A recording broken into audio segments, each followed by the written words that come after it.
suma may galas palasyo, ang budget magsilbi kuno nga pundasyon alang may galas sa mas inklusibo. Moingon tag inklusibo, inclusiveness in English mga igala. Malangkubon. But pasabot mga igala nga apil ka. No. Apil ko. Sa kalisod. Pero sa bahin mga igalas kwarta, wa tay labot niya. Ayaw na mong dahom. Wa tay labot niya na mga igala. Marilo Cañete, mayong buntag Sir Arnel. Karon pa mi saad ni Karon pa mi saad ni Marcos pagpirma ni Marcos pakpak ang mga buaya. Tiba-tiba na pod ang mga katawhan sa Pinas mo iluoy. Mo gaingon ako gani ma'am. Nga kung kining 6.7 trillion mo ikawaton. Na ijara.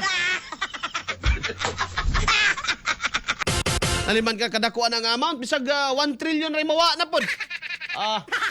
Paldo-paldo na naman.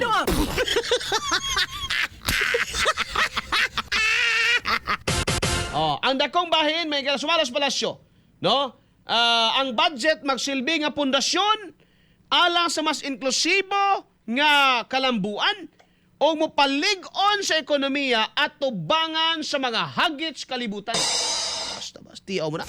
Bullseye! Gipahinamdaman usab mga igala ni Pangulong Marcos ang pagpalabang sa budget sugod pa lang sa mas lisod nga buluhaton ang saktong implementasyon o pagsiguro sa accountability. Bullseye! Direta karon sa implementasyon. Ang kawat dili pa na mahitabo diha sa pagpirma. Ang kawat didto na ni mga igala mahitabo sa implementasyon. Pero marukoy kaayo ning ubang mga kongresista kay butangan nila pamaagi daan nga makakawat sila. Mo nang naay mga unprogrammed appropriation. Mo na may galang adunay mga budget nga tag 2 million pampalit rag bond paper. Para sa Kongreso mga igala. No?